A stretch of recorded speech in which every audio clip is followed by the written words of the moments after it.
আমাদের কর্তব্য প্রধানত আমাদের পারিপার্শ্বিক অবস্থা দ্বারা নির্ধারিত হয়। কর্তব্যের ভিতর কিছু বড় ছোট থাকিতে পারে না। সকাম কর্মী তাহার অদৃষ্টে যে কর্তব্য পড়িয়াছে তাহাতে বিরক্তি প্রকাশ করে। অনাসক্ত কর্মীর পক্ষে সকল কর্তব্যই সমান, এবং ওইগুলি অমোঘ অস্ত্র হইয়া তাহার স্বার্থপরতা ও ইন্দ্রিয়পরতা বিনষ্ট করে এবং সাধক মুক্তির পথে অগ্রসর হয়।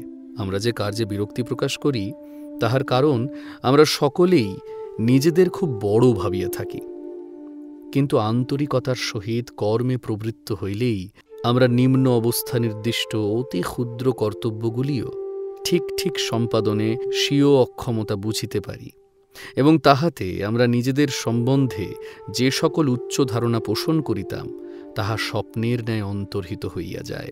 যখন আমি বালক ছিলাম তখন আমার মনে অনেক রকম চিন্তা উঠিত। কখন ভাবিতাম আমি একটা মস্ত বড় সম্রাট, কখন বা নিজেকে অন্য কোনো রূপ একটা বড় লোক ভাবিতাম। বোধহয় তোমরাও বাল্যকালে এরূপ চিন্তা করিয়াছ, কিন্তু এগুলি সবই খেয়াল মাত্র। প্রকৃতি সর্বদা কঠোরভাবে প্রত্যেকের কর্মানুযায়ী ন্যায়সঙ্গত ফল বিধান করিয়া থাকে, তাহার এক চুলো এদিক ওদিক হইবার নয়। সেই জন্যে আমরা স্বীকার করিতে ইচ্ছুক না হইলেও প্রকৃতপক্ষে আমাদের কর্মফল অনুসারেই আমাদের কর্তব্য নির্দিষ্ট হইয়া থাকে।